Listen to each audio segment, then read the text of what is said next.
everyone. Happy day. What day is it, Wendy? Wednesday. Wednesday, the 8th video we're doing here at the Quarantine Cafe. I have lost all track of time, and I'm kind of okay with that. Thanks for joining us. Thank you again for, a lot of you guys have been so kind to send private messages, to post on our comments on our wall. Thank you for all that. It's really helping keep us going and make the best of an otherwise rough situation. Thank you for sharing it with all of your friends, just socially, with any groups. If anybody can find Kelly Loeffler and share this with her, could really use the stock tips right about now. So we're gonna kind of keep going. We're gonna do. We got some great response on our veggie forward dishes, so we're gonna try and do at least one, if not two of those a week. Both because they're really easy to do. The produce is in abundance, and the meat section is not. So this is a great way to kind of if almost plan your shopping route, to know that, okay, with the exception of maybe potatoes, just about everything in the produce section is in high abundance. So we're going to make the most of that. This dish is in honor of, or in mourning of, a trip that Wendy and I had canceled. We were, much like most of you guys, we had travel slated coming up. We were going to be going to Portugal and Morocco.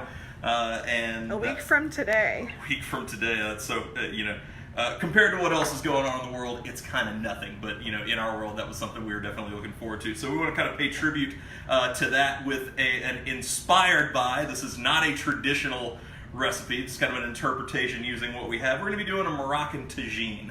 Tagines, really refers to the cooking vessel that you see on there. It's a flat, kind of shallow bottom vessel with a top that's conical. It's like a giant ceramic cone that goes on top. Unless you're really into cooking from that part of the world, or you hit the jackpot at a garage sale, chances are you probably don't have one. Neither do we. So we're going to use the Dutch oven and kind of make the best of it. I got some oil that's going in right now, and I'm just going to start sweating some onion. So I get our heat cranked up a little bit higher there. Always, as soon as you hit aromatics, always salt. Shout out to Patty Davis. Yes, so there's a great story that's kind of going along with this as, waiting for our onion to turn a little translucent, because beyond that, this is really a kind of dump and go. And this before I get into the story, this would also be a really good dish if those of you who have an Instant Pot or a pressure cooker. You could either do the saute function like I'm about to do on the onion, or you could just dump everybody in and, just turn... How much pressure on? How long would you put the pressure on for if you were just to do it Insta-Dump? Probably not a ton, since we're going to do just veggies. If you were going to do chicken, I figure at least about 20 minutes at pressure to kind of let everything come together. And there are substitutions aplenty within this dish. I just kind of went by what we had out right here, but there's some other stuff in the pantry that, as I'm even thinking about it now, like, could have added that. But that's kind of just give you a good roadmap for how to go through this. Yeah. So anyway, back, I can't believe this is 10 years ago. 10 years ago, after I did Chopped, a lot of people at that time would kind of come and would try to hit you up for favors. Like, can you do this cooking class for me or whatnot? There's a really, really creepy guy who came in, handed me his business card when I was at work, and said, I do this cooking class. It's only for single people. We only cook using aphrodisiacs. And I had to stop myself from rolling my eyes in the middle of it. I was like, okay, yeah, we'll reach out to you as you stick the card away as it's about to go in the trash can. And that was really just makes my skin crawl just thinking about it. He's actually our neighbor now. What? I know this because the judge made him come tell us. Oh, okay. No. But anyway... Back to Patty. Back to Patty. Sorry, it's a really long story here. But anyway, because Patty had been vetted by a mutual friend of ours, Patricia, she said, hey, she runs, she has a blog called Anatomy of a Dinner Party. Would you mind doing something with her? Patty came and had lunch at South City. We met. She was just wonderful and delightful to talk with. I said, yeah, I'll absolutely do this. And the first thing we ended up doing at her house for video, I think it's still on YouTube right now. Yeah, actually, she just posted a link. Beautiful. For chicken tagine, because she had been given an actual tagine. And so that was the first party, and then she said, hey, let's do a second one a few months later. At that party is my lovely wife, Wendy. Yay! Also, Kit Lewis in the house. Hey, Kit, good to see you. Thanks for joining up with us, man. So, onions have a little bit of color on them. garlic goes in. We never want to go onions and garlic if garlic is minced at the same time, because the garlic would burn before the onions are ready. I didn't know that. Yeah, and nothing will ruin your dish more irreparably than burned garlic. And we're not going too long on this. You'll see if I'll put in the recipes. It's usually the instructions are cooked for 1 minute. What we're really looking to do is just get some of that raw garlic bite off of it. And when you can smell it, as we can now. It smells amazing. Yeah, nice and fragrant. Hello to Brad, and hello to Yale. Hey Brad, Yale, what's up? Good to see you, man. Need to get one of those online happy hours going pretty soon. So we've got a few veggies going on. We had some mushrooms that were sliced. I wanted some mushrooms. There were none whole that were available. I do prefer buying whole just because they're a little bit fresher. The more pieces have been exposed to the air, even under cellophane. Not as great, but take what we can get in these times. That's right. If you don't have mushrooms, you can really use any other vegetable, or you can kind of skip that. We'll kind of go in with our spices right now at the plate o' spices. Really the two main... Wheel o' spices. Wheel o' spices. Give me game show theme. So really the two main ones, and if you don't have any of these, that's fine. We just kind of raided our spice cabinet. We've got some paprika. We've got some cumin. Those are the two main ones. We've got some turmeric, some ground ginger, because I know most of you have... Ground ginger is one of those things that a lot of people don't use. You've had the same spices sitting in your cabinet since the Bush administration. You don't have to out yourself, but we all know who you are. Yeah. And then a little bit of ground cinnamon. Cinnamon. Turmeric.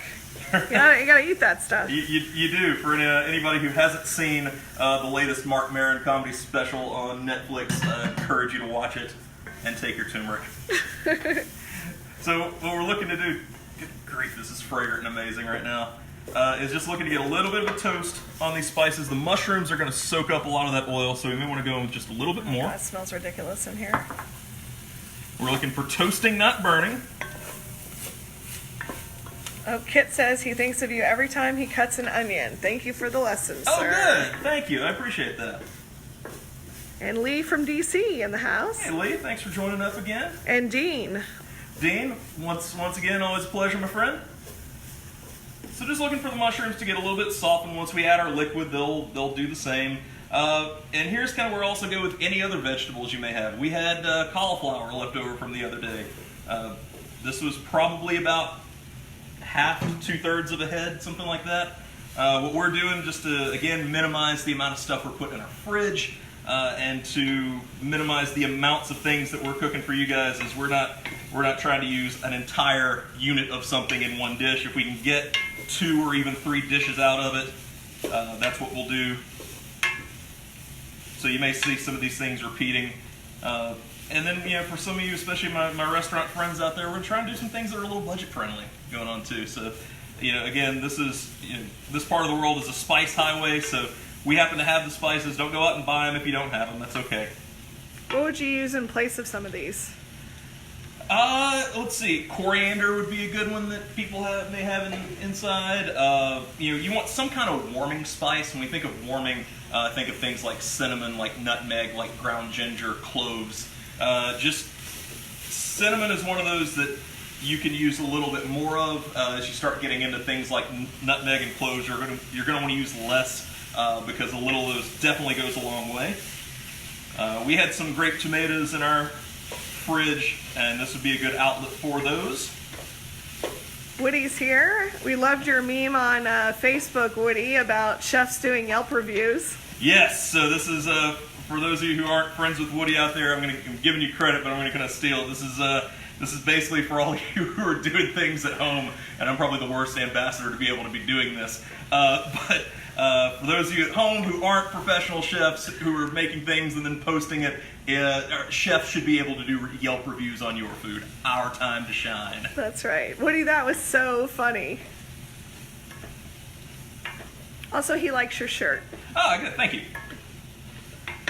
We gotta go back to some funny shirts, though. We gotta do the laundry, I guess. Laundry is done. I just need to fold it and repurpose it. So just looking to get a little bit of... Let's take a look. Kind of coating on the cauliflower here. You gotta mix them all together. Yeah. It smells amazing in here. So I got one other little spice element that I want to have going in. I want to show you guys. These are preserved lemons. This is something that we keep in our pantry because I'm a nerd. Okay, Ina. So what you could do, if you had lemons, you could cut them into quarters. You could pack them heavily in salt and a few spices, put them in an airtight jar, and in 6 weeks you would have preserved lemon. None of you are going to do that, and none of you have preserved lemons, and I understand that. So just take an actual lemon, zest it and juice it, put it on in. It's okay. Very cool.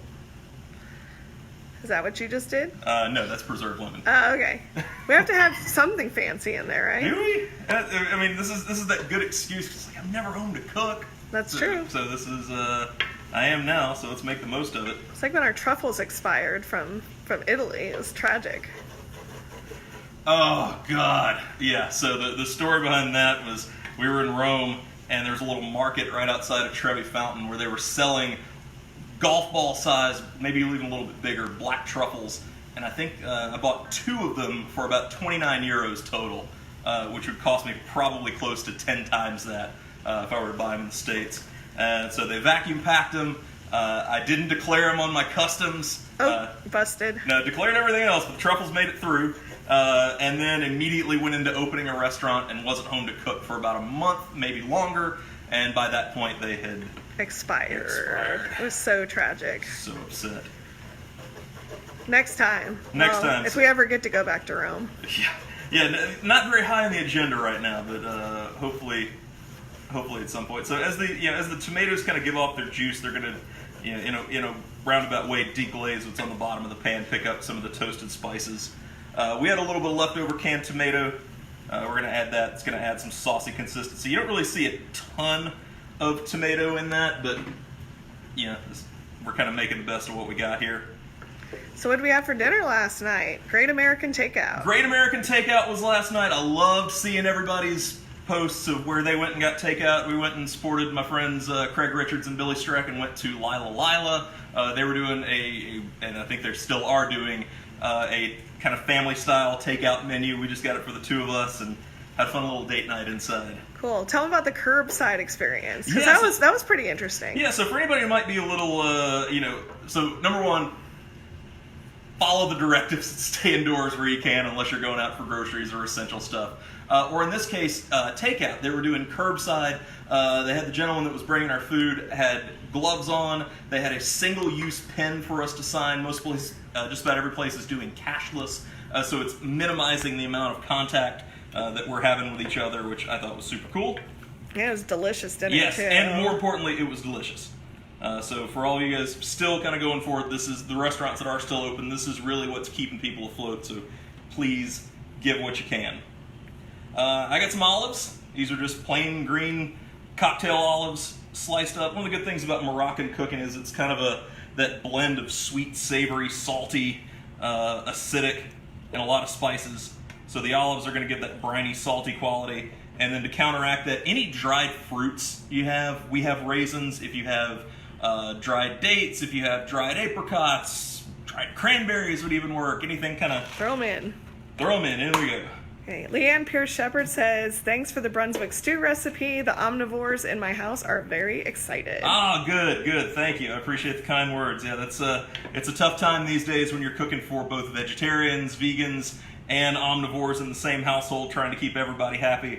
Obviously, the more veggie-loving folks are probably going to win that because they actually need to eat, and the omnivores can kind of tough it out. But it's good to throw them a bone every once in a while, too. Yeah. And also veggies are just, there seems to be more of them available, like packaged veggies at the grocery store. Yeah, definitely. It depends on where you go. Those are some of the first ones that are going. It's the whole raw veggies, for the most part, that aren't being right. No, up. the frozen ones are going, but the fresh ones are. No, those are sorry. Those were going too. Okay. Yeah, because it's been. I haven't been to the store in a week, so I'll defer to you on that. Yeah, I mean it's nice that. All right, the idea is that we should be buying, in a perfect world, we should be buying fresh, whole things, cutting them down ourselves. They'll taste better. They'll have, longer shelf life and everything. But the fact of the matter is, we all have busy lives, and a lot of people just kind of need the convenience, or maybe might not be as confident in their knife skills and want to keep all 10 of these babies.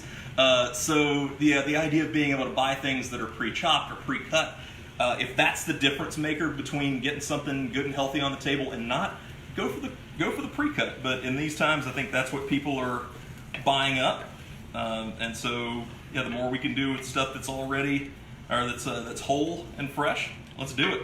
Well, Trey Ledbetter's in the house. Hey Trey, thanks for joining us. And Cousin Dave. Cousin Dave, things are going all right out in California. Everyone's staying indoors. Yeah, we need to make sure Aunt Linda stays inside. Do not let her go out. That's right. She needs to be in the bubble. In the bubble with RBG. So we're gonna add a little bit of liquid to this just to kind of give it a little, just the ability to kind of braise and stew and soften these vegetables a little bit. You can use chicken stock if you're omnivorous. You can use veggie stock, mushroom stock, especially since we have the mushrooms in there. I just grabbed a little bit of water. If you wanted to stretch this out even further, any type of canned beans would be great in this. Red beans, chickpeas would be great. That'd be super traditional. White beans, anything you got would be a great way to kind of add some heartiness to this. And so I'm just going to turn this down to a simmer now that we hit a boil at first. If you had the little Devo hat looking lid for the Tagine, that could go on, but otherwise we just have our Dutch oven lid. Just let this simmer for about 20-30 minutes, just for the flavors to kind of come together, for the sauce to thicken up, and then any herb that you have that you want to finish it with. We're cilantro eaters around here. That's a really good one. Green onions. If you wanted to add things like nuts, some almonds would be great. Just ways to kind of stretch it out, or if you want to just keep it simple, that's fine too. And then anything you want to serve it over, you could just kind of eat this as a stew. We have some couscous right here. It's kind of temperamental as far as being able to hold its freshness, so I didn't want to have it cooked now because we actually are eating this stuff. So yeah, just kind of follow the package directions on that if you like. If you wanted rice, that would be good too. We're just kind of dealing with what we have, not trying to do too much, but trying to make something tasty and hopefully a good variety, so the longer we are trapped indoors, we can still be eating well. Great. So we're, like I said, we're just gonna let this hang out. We'll put a picture up for you guys in the recipe. Thank you again for all the engagement, for all the feedbacks. We love you, and we can't wait to hang out with you at some point once this is all behind us. So stay safe, also safe. Stay indoors and wash your hands. Thank you guys.